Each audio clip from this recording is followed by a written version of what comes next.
there in our community. If you have your Bibles, you can open them to Ephesians chapter 2. We'll be looking at verses 11 through 22. I've been asked this morning to come and share with you all on the topic, Partners Through the Cross. Partners Through the Cross. And I couldn't think of a better passage to share with you this morning. And so I want to read this passage, but before I do, I want to let you guys know I'm grateful for the chance to be here. My heart is heavy this morning. If you all would bear with me just to pray for Lamar Duke, who is our lead church planning strategist for the state of Alabama. I can say beyond a shadow of a doubt that I would not be standing on this stage apart from him, apart from his partnership, apart from his belief in me. And I'm sure many of you know he's fighting stage 4 cancer as we speak, and has another round of intense treatment that starts this morning. And so as we ask God to help us this morning and open our eyes to what it is that he would say to us through his word, let's pause in a moment of prayer for him, prayer for this message, that God would work a miracle in his life. And he has helped so many people like myself. I believe the count is over 90 churches planted in the state of Alabama over the last 5 or 6 years that he and Rick Barnhart have been leading the charge with, and over 90% success rate of those that are planted through the training that is provided here in the state of Alabama. God is doing great things. We're continuing to see churches planted. We want that to continue, and we would love for Lamar to continue cracking jokes on us, pushing us to the edge as we seek to help churches get started here in Alabama. So let's pray. Dear God, we just come to you this morning. Lord, we thank you for this chance that we get to open your word. Father, there really is nothing in us as human beings that is worth standing before your people and hearing. Lord, anything that comes out of my mouth that is worth taking to heart, it is worth it only because of Jesus Christ and what he has done on the cross. Father, we thank you that it is him who takes dead men and women and brings them to life and causes us to change our desires and our hearts and minds so that those of us who were once children of disobedience and under the rule and reign of Satan himself, that we would be transformed to be the children of God. Father, no human being has the power or the goodness in and of himself to accomplish that. Only Jesus can do that. So God, we pray that you would take your word this morning. We pray that you would take these moments that we have together and that you would do amazing things for your kingdom here in the state of Alabama. Lord, we thank you for the pastor of this church. We thank you for him extending the invitation to me and all those who will preach. And Lord, we just pray over this church. God, we ask that you would allow them to be a light on a hill in this city. And Lord, last of all, we lift up our brother Lamar to you. Father, we know that the days ahead are dark and the days ahead will be hard, and we don't know what the future holds. But Lord, we certainly are firmly convinced this morning of who holds the future.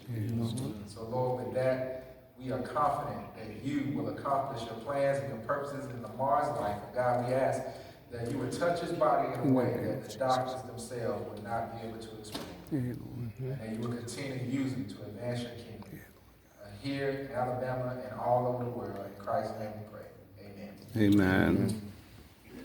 Ephesians chapter 2, we find ourselves in one of my favorite books of the New Testament as the Apostle Paul is writing this letter to a group of Christians who God has used him to draw them to himself. And if you know much about the book of Ephesians, you know that it's situated in such a way that the first 3 chapters explain to us predominantly who we are in Christ. Paul goes to great lengths and takes his time to make sure that you and I are firmly aware of what it means to be a part of the family of God.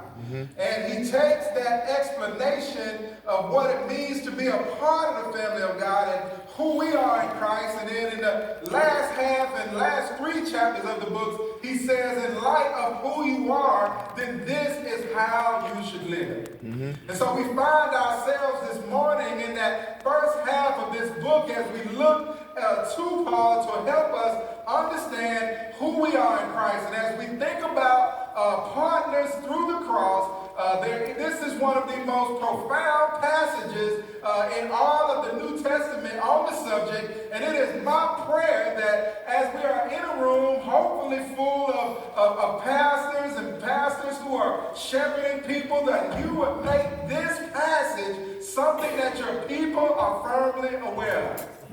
I truly believe that some of the things that are shared in this text have been overlooked or underemphasized by the church.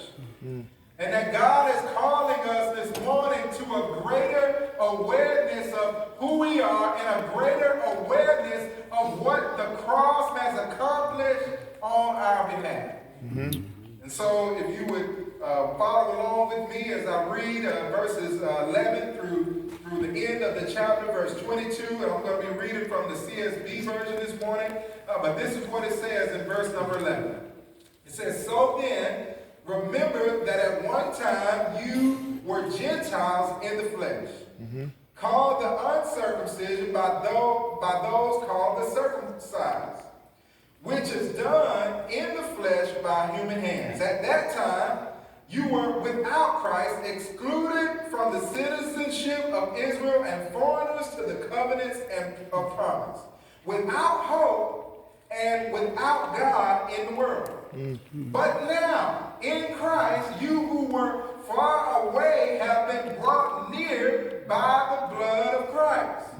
For he is our peace, who made both groups one and tore down the dividing wall of hostility in his flesh. He made of no effect the law consisting of commands and express regulations, so that he might create in himself one new man from the two, resulting in peace. He did this so that he might reconcile both to God in one body through the cross, by which he put hostility to death.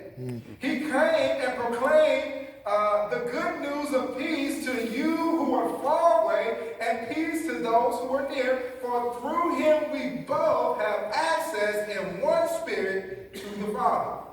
So then you are no longer foreigners or strangers, but fellow citizens with the saints and members of God's household, built on the foundation of the apostles and prophets, which Jesus Christ himself as the cornerstone. In him the whole body being put together grows into a holy temple in the Lord.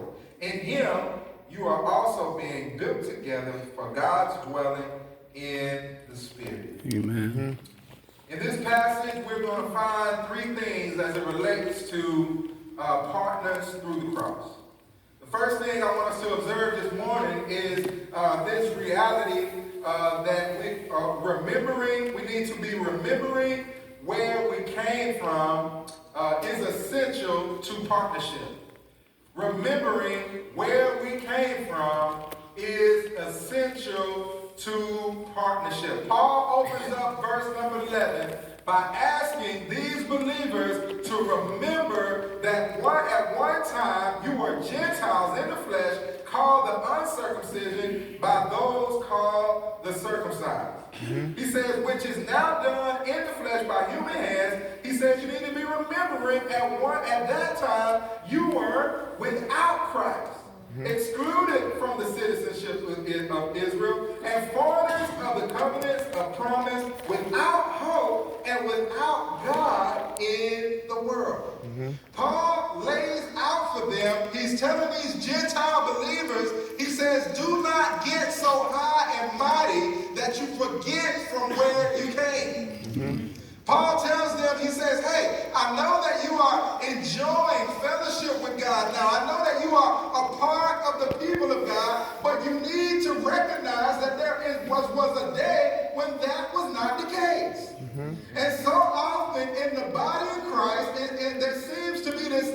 reason that we feel like we deserve to be a part of God's people.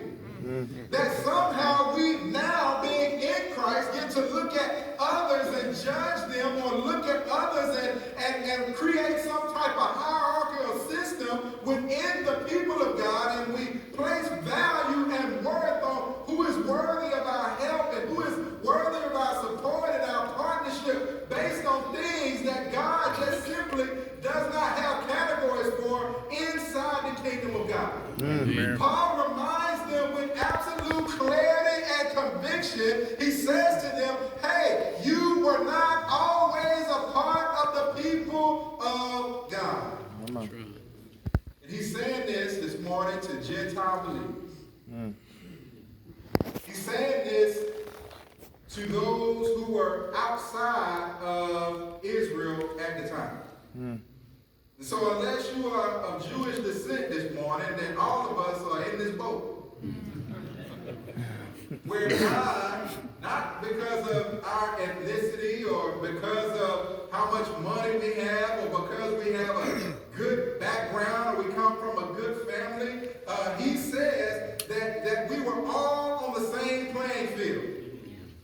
This matters as it relates to partnership because we will miss opportunities to link up with the people of God if we feel like the world owes us something. Paul says no. He says, remember that one time you were without Christ. He says you were, in verse 12, without hope. You were without God in the world. There couldn't be a more depressing description of life apart from God. Amen. To be without Christ, without hope, without God in the world is to be utterly hopeless. But verse 13 tells us, but now in Christ, you who were far away have been brought near, not by your own doing, not by your ethnicity, not by your income. You have been brought near by the blood of Christ. Amen. What you and I have in common that we need to constantly be reminded of is that it is only one color that truly makes the difference in this life, and it is the blood-stained red of Jesus Christ on the cross of Calvary. And knowing that we are all equal when it comes to who God is, there are really only two categories of people. There are those who know him and those who do not. My God. And none of us have any greater claim to him than anyone else inside of the people of God. This is important. Paul challenges them to remember. Paul doesn't waste words. He challenges to remember because it's easy to forget. You and I can walk with God so long that we forget the beginning of the story. My God. You can be a part of the family of God so long that you forget how you got there. My God. Have you ever met somebody that kind of, experienced some level of fame in life or some level of significance by the world standards, and then they go back to their own hometown or get around the same people that saw them grow up, but they act like they don't know them anymore? I don't know about you, but I don't like being around people like that. My God. People that forget where they come from. And so Paul says to us this morning and to this Ephesians church, do not forget that you were without hope, without God, and that you at one time were without Christ in the world. And it's only his blood that has brought us in.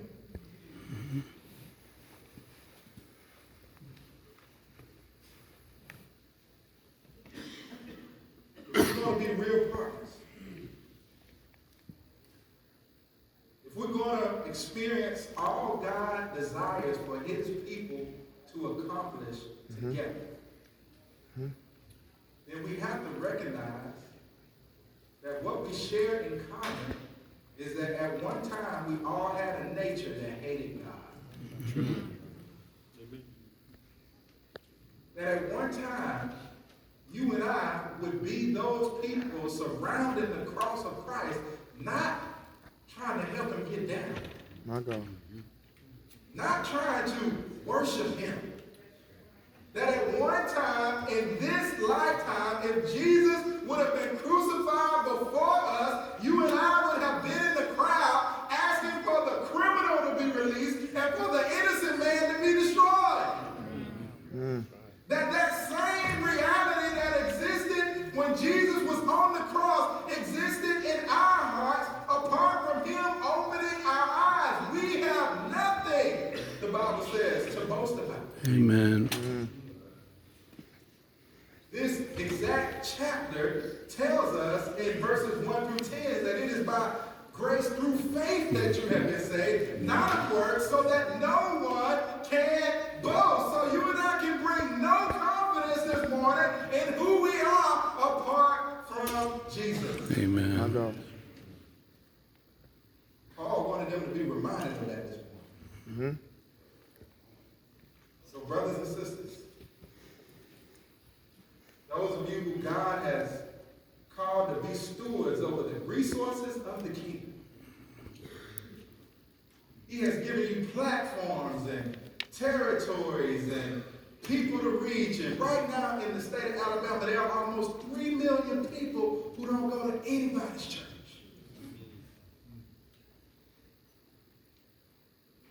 And he's giving you a corner of his kingdom to steward over. Oh, may it never be said of us that as people come and seek in partnership with us, that we think more highly of ourselves than we should. Amen.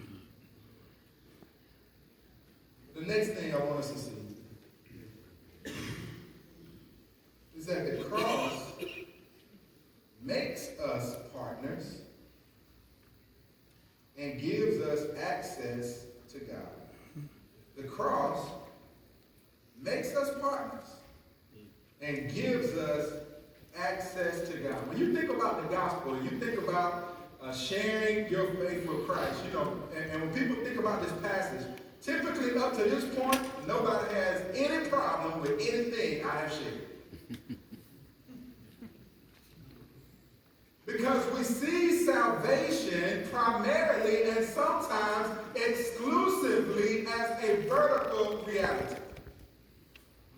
We see our walk with God as simply, I don't know him, I'm alienated from him, I am his enemy, and through his blood he reconciles me to himself and gives me access to the Father, which I did not have before. Everybody says amen on that. But that's not where this passage ends. As you look at these next verses, you will see that there are implications of the cross that do not only extend vertically, but also extend horizontally to others. That the same blood of Jesus Christ that is reconciling the world to himself and to God also reconcile people who would otherwise be alienated and enemies from one another. Amen. Good word. Good word. If you don't believe me, let's just keep reading. Ephesians 2:14 says, "For he is our peace, who made both groups one, and tore down the dividing wall of hostility. In his flesh, he made of no effect the law consisting of commands and expressed in regulations, so that he might create in himself one new man from two, resulting in peace. He did this that he might reconcile both to God in one body through the cross, by which he put hostility to death. He came and proclaimed the good news of peace to those who were far away, and peace to those who were near. For through him we both have access in one spirit to the Father. This passage is one of the my favorite realities in all the Bible. For it tells us here that at one time, guess what? People didn't like each other. Is that new?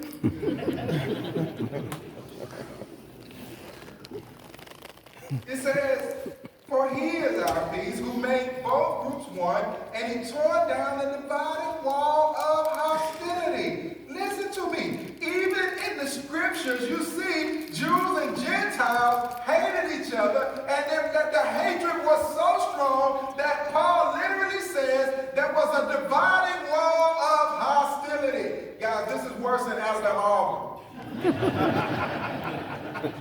I know y'all beat on each other, and I know you rail against each other, and I know Alabama and Auburn really don't like each other, but this is real hostility. This is real hatred. As a matter of fact, there would have never been a football game where Jews and Gentiles entered the same stadium because they wouldn't have been want to be around each other, eating and drinking together. Culturally, they were separated in every way. Ethnically, they were separated, and they did not like each other. And as far as the Jews were concerned, it was against their rules and regulations to be seen hanging out with the Gentiles. This is why Peter got himself in trouble in Galatians chapter 2. You remember? Peter hanging out with the Gentiles up at the local barbecue spot, eating some pulled pork. Then here come the Judaizers coming in, peeping him out. They say, hold on, Peter, what you doing in this barbecue? And he pushes the food away and gets up and acts like he don't even know those people. Now he know that was some good pulled pork. And what did Paul say to him? Paul looked at him because he saw the hypocrisy in his heart, and he challenged him to his face. And look, the challenge was not, Peter, you know better. You ought not to treat people like that. He said, your behavior is out of step with the gospel.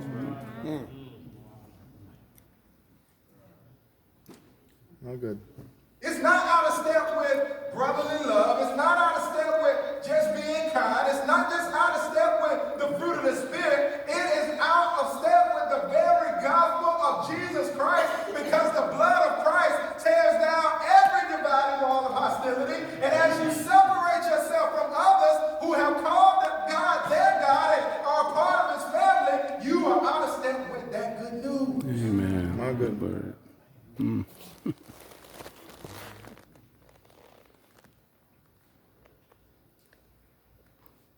Guys, the beauty of the gospel is that it is powerful enough to make us love each other. Amen.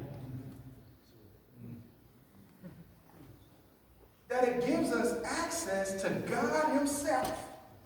And it takes those that would be two, and it literally, this passage says, it makes the two one.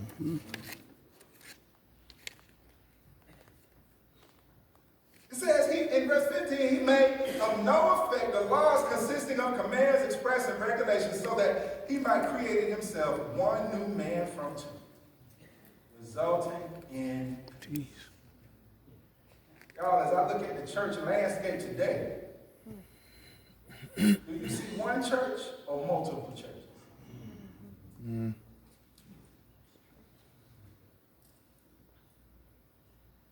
And the sad reality of the day is we don't just have two, we got 5 or 6.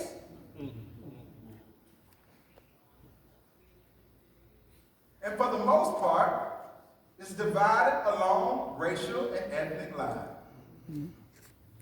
That all over the country, yesterday, only 12% of fellowships and worship services that consisted of people worshiping the same God, only 12% of those congregations could be considered multicultural.